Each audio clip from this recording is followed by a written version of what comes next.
Praise the lord. ఒక సామెత నేర్చుకుందామా? సామెతల గ్రంథం 29వ అధ్యాయం 25వ వచనం.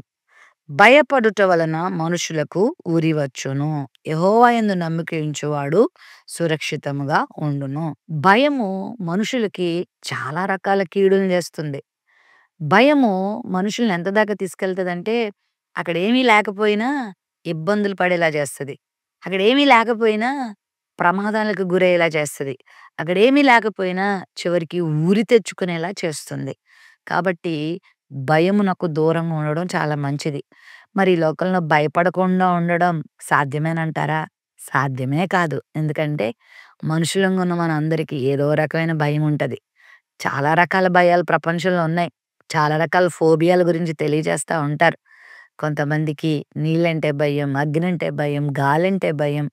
కొంతమందికి మనుషులంటే భయం, దయ్యాలంటే భయం, పురుగులంటే భయం, మృగాలంటే భయం, చీకటంటే భయం, వెలుగంటే భయం. కొన్నిసార్లు చాలా విచిత్రమైన భయాలుంటాయి. ఒక హాలీవుడ్ యాక్ట్రెస్‌కి తన ముఖాన్ని తను అద్దంలో చూసుకోవడం అంటే భయమంట.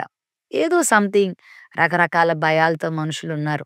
అయితే భయపడుట వలన మనుషులకి ఉరి వచ్చేస్తది. అంటే ఇబ్బందులు, శ్రమలు, సమస్యలు, లేనిపోని కష్టాలు కొని తెచ్చుకున్నట్టే. ఈరోజు ఒక అద్భుతమైన శుభవార్త మనకు ప్రభు తెలియజేస్తున్నారు. భయపడకండి.